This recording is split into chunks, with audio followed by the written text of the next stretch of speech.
मैं एडवोकेट सुमित कुमार झा आप सभी का अपने YouTube चैनल पर लॉ में एक बार फिर से स्वागत करता हूं। जैसे आप सब जानते हैं कि मेरा चैनल लॉ से रिलेटेड है। इस पर हम कानूनी जानकारी देते हैं, लीगल प्रोविजन को डिस्कस करते हैं। बीएनएस, बीएनएसएस, भारतीय साक्ष्य अधिनियम को अभी हम पढ़ रहे हैं, जो कि नया कानून आया है 1 जुलाई 2024 से लागू हुआ है। और जो हमारा पुराना कानून है उसको भी हम पढ़ते हैं, जो बदला नहीं गया है। अगर कोई लीगल न्यूज रहता है तो वो भी हम आप तक पहुंचा देते हैं। कोई जजमेंट अगर आता है और लगता है कि ये सबको जानना चाहिए तो वो भी हम आप तक पहुंचा देते हैं। मतलब कि कोई भी ऐसी बात जो किताब में हो या ना हो लेकिन जनरल पब्लिक को जानना चाहिए, कोर्ट प्रोसीडिंग में आता है, वो हम आप तक पहुंचा देते हैं। तो आज का जो हमारा टॉपिक होने वाला है वो है, एक सुप्रीम कोर्ट का जजमेंट आया है जिसमें उन्होंने क्लियर किया कि डिस्चार्ज पिटीशन और क्वासिंग पिटीशन अलग बात है और क्वासिंग 226 के अंदर जाना वो अलग बात है। ठीक है, उसको भी हम थोड़ा सा आपको बताएंगे। तो इन तीनों में क्या डिफरेंस है, बेसिकली दो में क्या डिफरेंस है वो सुप्रीम कोर्ट ने बताया, वो आज हम आपको बताएंगे। ये हम भी गलती, मतलब हम लोग भी गलतियां करते थे पहले, उसको अब दोहरा नहीं सकते। तो क्या गलतियां थी वो भी आपको बताएंगे। तो आइए वीडियो स्टार्ट करते हैं और जानते हैं। सबसे पहले डिस्चार्ज पिटीशन क्या होता है, कब लगता है, ये हमने आपको बता रखा है। क्वासिंग पिटीशन कौन से सेक्शन में पहले फाइल होता था, अब कौन से सेक्शन में होता है, किस कंडीशन में होता है, वो भी हमने आपको बता दिया है। 226 जो कॉन्स्टिट्यूशन का आर्टिकल है, रीट है, हाईकोर्ट का जुरिडिक्शन में आता है, वो कब किस लिए फाइल किया जाता है वो भी हमने आपको बता दिया है। तो आज सीधा टॉपिक पर आते हैं और एक एक लाइन में सबको जानेंगे। एक केस हुआ, केस का नाम लिख लीजिए, Mukesh and others versus state of UP. SLP number है 12354/2024। ये क्वासिंग फाइल हुआ, लेकिन क्वासिंग फाइल हुआ 482 सीआरपीसी के अंदर नहीं। ठीक है, क्वासिंग के लिए फाइल हुआ क्या, रिट।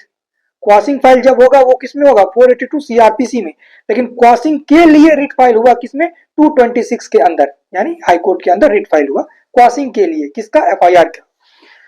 तो जब ये क्वासिंग फाइल हुआ तो उस क्वासिंग को डिसमिस कर दिया गया हाई कोर्ट के द्वारा, इलाहाबाद हाई कोर्ट के द्वारा। उसमें कहा गया कि अब तो चार्जशीट हो गया, तो यदि चार्जशीट हो गया तो व्यक्ति एलिजिबल नहीं है क्वासिंग में आने के लिए, तो एफआईआर क्वास नहीं होगा। बस ये कहते हुए, इनफेक्चुअस कहते हुए उसको डिसमिस कर दिया।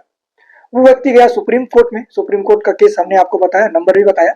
उसमें सुप्रीम कोर्ट ने कहा कि नहीं, अगर चार्जशीट हो ही गया तो क्या हो गया। तब अपोजिट वकील जो थे उन्होंने कहा कि नहीं, इनके पास ऑप्शन है, अल्टरनेटिव रेमेडी है। क्या अल्टरनेटिव रेमेडी है कि जब चार्जशीट हो जाएगा तो ये चार्ज का इंतजार करेंगे और चार्ज का इंतजार करने के बाद ये चार्ज के अगेंस्ट रिवीजन फाइल करेंगे। तो सुप्रीम कोर्ट ने कहा ऐसा तो नहीं हो सकता कि आदमी पर केस हो जाए और आदमी हाथ पर हाथ धरे बैठे रहे, तो ये तो पॉसिबल है नहीं। तो कहा कि ये डिस्चार्ज पिटीशन फाइल कर सकते हैं। ठीक है, चार्जशीट के बाद, चार्ज होने से पहले। तो उन्होंने कहा बिल्कुल कर सकते हैं, लेकिन उन्होंने डिफरेंस बता दिया कि अगर चार्जशीट हो गया और डिस्चार्ज पिटीशन में आदमी जाता है तो वो किस पर बहस करेगा, वो बहस करेगा सिर्फ और सिर्फ जो डॉक्यूमेंट अवेलेबल है रिकॉर्ड पर, उस पर। कोई एक्स्ट्रा डॉक्यूमेंट पर बहस नहीं कर सकता, ये कोर्ट ने कहा। और तभी फिर कोर्ट ने कहा, सुप्रीम कोर्ट ने कहा कि अगर कोई व्यक्ति क्वासिंग में जाता है या 226 के अंदर जाता है तो वो सिर्फ इस पे डिपेंड नहीं करेगा कि डॉक्यूमेंट रिकॉर्ड पर कौन सा है और नहीं है। वो जो डॉक्यूमेंट उसके पास है, जो वो लाना चाहता है, ठीक है, जो प्रोसेस ऑफ लॉ है, उस प्रोसेस ऑफ लॉ को भी चैलेंज किया जा सकता है 482 और 226 के अंदर। यानी कि रिकॉर्ड से बाहर जाकर भी बहस हो सकता है और क्वासिंग जो है एफआईआर का किया जा सकता है। बेसिकली उन्होंने क्वास किया नहीं एफआईआर को, उन्होंने दोबारा भेज दिया हाई कोर्ट को कि इसको कंसीडर करिए और इन्फ्रेक्चस ये नहीं है। जो ग्राउंड उन्होंने दिया कि चार्जशीट हो गया इसलिए इन्फ्रेक्चस है, तो वो नहीं होता है। ठीक है, तो हमने आपको क्या बता के रखा है कि अगर चार्जशीट आपके अगेंस्ट हो रहा है तो आप प्रोटेस्ट पहले डालिए।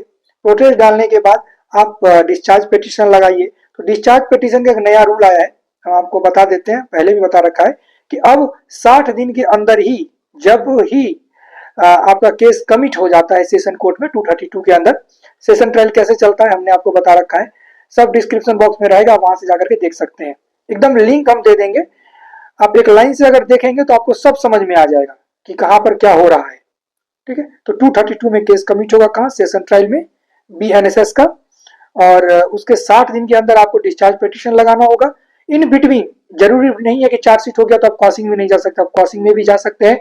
226 के अंदर रिट भी फाइल कर सकते हैं, यानी कि कोई बार नहीं है, ये सुप्रीम कोर्ट ने क्लियर कर दिया। बस डिफरेंस एक रहा, उन्होंने एक डिफरेंस बताया कि डिस्चार्ज पिटीशन में सिर्फ आप रिकॉर्ड की बातों पर बात करेंगे जो रिकॉर्ड पर है, और जब आप कॉसिंग की बात करेंगे तो आपके पास जो कुछ भी है आप वहां पर भी दे सकते हैं, ठीक है। उससे बाहर जाकर भी आप बहस कर सकते हैं और एफआईआर आपका क्रॉस किया भी जा सकता है। जनरली होता नहीं है लेकिन किया जा सकता है एक्स्ट्रा ऑर्डिनरी केस में। और 482 सीआरपीसी में पहले क्रॉसिंग होता था, अब 528 बीएनएसएस में होगा। आज के लिए इतना ही, मिलते हैं किसी नेक्स्ट वीडियो में। जय हिंद।